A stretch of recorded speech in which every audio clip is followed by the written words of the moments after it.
Robert Louis Stevenson died 12 years before the first official pass was thrown, but if the famous author was born 150 years later, shit, he'd have been great at breaking down quarterbacks. In Dr. Jekyll and Mr. Hyde, Stevenson wrote, "I saw that of the two natures that contended in the field of my consciousness, even if I could rightly be said to be either, it was only because I was radically both. Every quarterback has two sides to them. One side wants to be pragmatic, selfless, make the best decision for the team. That side knows that almost always the safe play is the right play. The game manager. We call this side the Dr. Cousins. Then there's the other side, the darker, scarier, but undeniably more powerful side. That side sees the danger, sees the potential for harm to themselves and their team, and simply says, F it. We call this side the Mr. Favre. Dr. Cousins and Mr. Favre, the duality of the quarterback. There's one player in college football that transforms completely and violently from one side to the other. His name is John Mateer. At Washington State on the Palouse in 2024, Mateer harnessed the power of both sides, Cousins and Favre. He averaged 330 yards of total offense per game. He joined Lamar Jackson as the only quarterback in nearly a decade to achieve 3,000 passing yards and 15 rushing touchdowns in a single season. This time last year, he was the #1 ranked quarterback coming out of the portal. First page Heisman contender, the answer for OU at quarterback. Mateer lived up to that hype the first 4 weeks of last season, only occasionally succumbing to the pressure of going full Favre. But then a hand injury changed everything. Afterwards, Mateer fell victim to the worst aspects of both natures. He was too careful, then too erratic, too conservative, then too impatient. He was still Dr. Cousins and Mr. Favre, but just in the worst ways. But he still remembers what it was like to master both sides. So the question is, can he get back to that in 2026? To answer that, we got to look at his last regular season game from last year, November 19th, when the LSU Tigers came into Norman. I'm starting here for 3 reasons. One, LSU's defense is pretty complex in terms of mentally what they throw at the quarterback, so it's a good test for John Mateer. It's at the end of the season, so you're getting,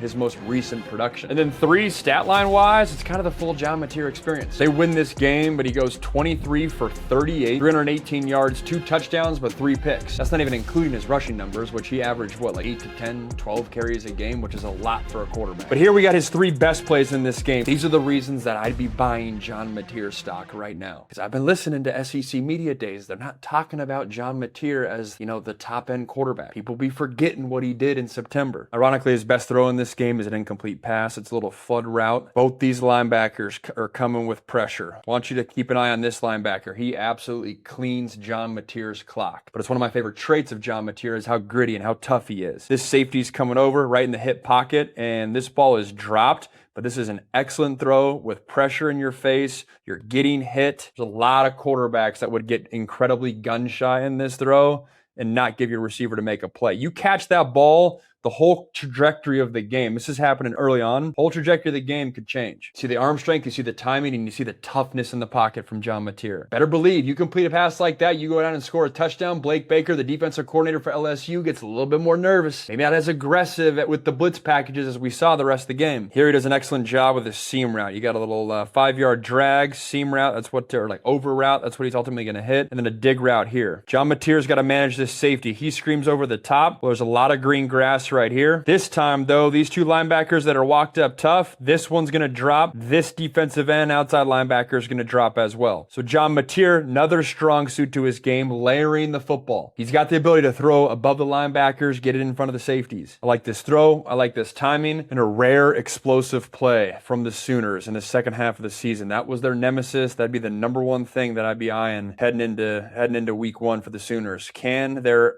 upgraded receiver room result in more explosive plays? And then this right here is a big time throw versus a coverage that you're going to love. So LSU is going to drop this safety back, and then this back safety is going to roll up. Full on disguise, trying to confuse John Mateer. Route wise, you got a curl here, switch release seam, switch release seam. A lot of lines going on there, but John Mateer is going to hit this receiver right here in the seam. But he's got to manage 3 defenders. 1, this corner who's leaking off. 2, this linebacker who's trying to get hands on. And then 3, this safety who's dropping back and coming headhunting. But he's going to drive this route right in here, and it's an excellent throw that he makes look really easy. And it's a great job by John Mateer recognizing what the defense is giving him, not giving fooled. That's a tough coverage to go against. He's forced to process a lot really quickly and delivers an absolute dime on that throw. That was a big thing for John Mateer. With the hand injury, how could he drive the ball? He struggled in the month of November with that. Not there. But with the good comes the bad, and these were John Mateer's 3 worst throws in this game. Right here, he's got a little easy bunny. 5-yard hitch, break across the face. This linebacker here acting like he's rushing, dropping back. If you're going to try to bait me, defense, I got to make you pay when I have your number. Here he has the number, but it's just an inaccurate throw. And I want you to pay attention to his base in the backfield. This is one thing that if I was John Mateer's quarterback coach,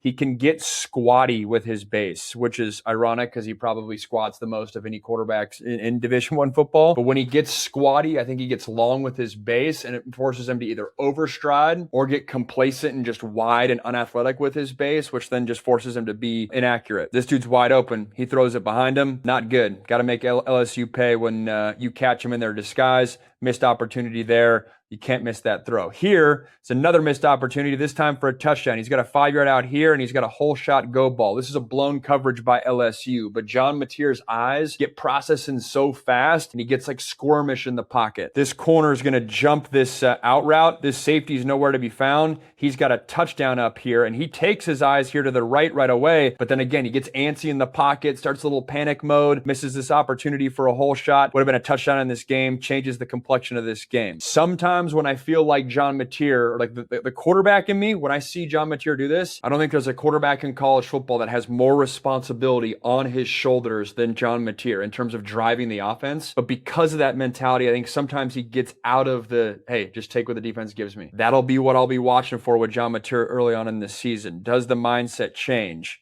Because right there, he's got a touchdown on the top of the screen. Instead, he like rolls out, tries to make a play, incomplete pass, and a wasted opportunity there. And then this last one, go ball, dig route, seam route here, and then hitch here. It's a terrible seam route by the tight end. Terrible seam drawing by me. This safety is going to bait John Mateer, who takes his eyes to the left initially, comes back to the seam route, safety jumps it, interception. Just poor read by John Mateer. Poor read, he gets got, just misses this. Safety just makes a good play. He trusts his arm too much, squeezed the ball in there.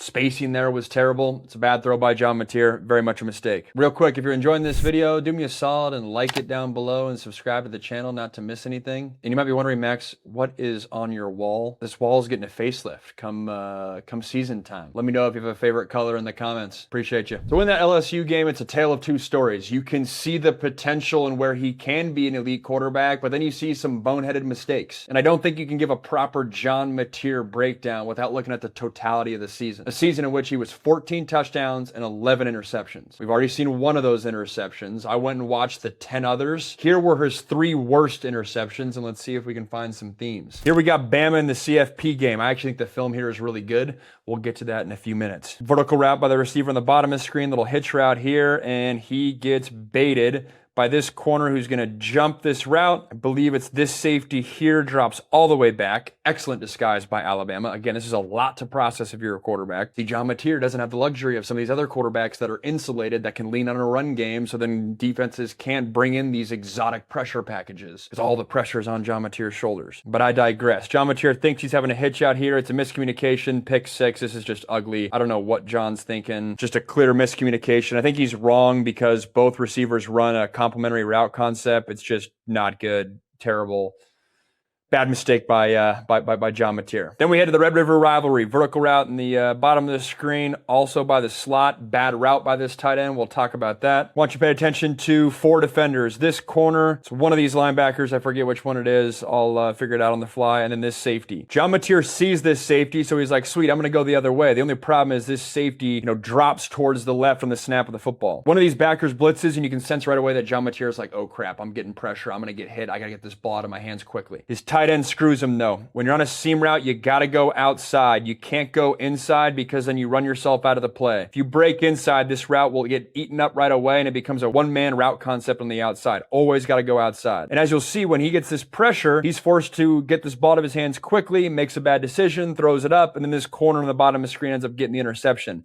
but it's that like panic, oh crap, I got to do something. They're coming at me a million miles an hour. I don't necessarily have like an elite receiver. I know he has Satania, but still, like, I want more from the Oklahoma receiver room. So first one we see terrible read. Second one we have panic mode, toss it up, interception. The third one is a combination of both. You're going to have John Mateer rolling out, post route, corner route, go ball, into the flat. John Mateer just forgets that a corner's backside, tries to hit this post, throws across his body, gets pickpocketed, interception, bad quarterback play right here. But again, I just get this sense, I'm not trying to make excuses for him, but I just get the sense if it's a quarterback who's trying to do too much and knows that his team and offense only has a shot if he's making big plays. Because that was kind of their recipe the first month of the season. Against Michigan, put the team on my back and let's go. So at this point, we've seen the negative side of the Favre mentality. We don't like that. What we do like is the Alabama film 3 weeks after the LSU film that we watched. 3 weeks for that hand to get healthy and for John Mateer to show that he can drive the football. Outside of that one interception that we talked about, I thought the film was really good. In this game, Bama won 34-24. They asked John Mateer to throw 41 times. He was 26 for 41, 307 yards, 2 touchdowns, and the 1 interception that we talked about. But there was a different juice and a different pop to this film. You had vertical route here, in route here, dig route here that he's ultimately going to hit. Little arrow route, circus route. It's a terrible drawing, I'm sorry. But this is John Mateer at his best. Takes his eyes to the right. You don't get pressure. You don't get home on him. He can use his legs, leak out to the left, and then he's going to find this dig route in here. This was at a critical moment. It's 4th and 5, late in the game. This is where John Mateer, if you ask any SEC defensive coordinator, which quarterback do you fear the most? They'd probably say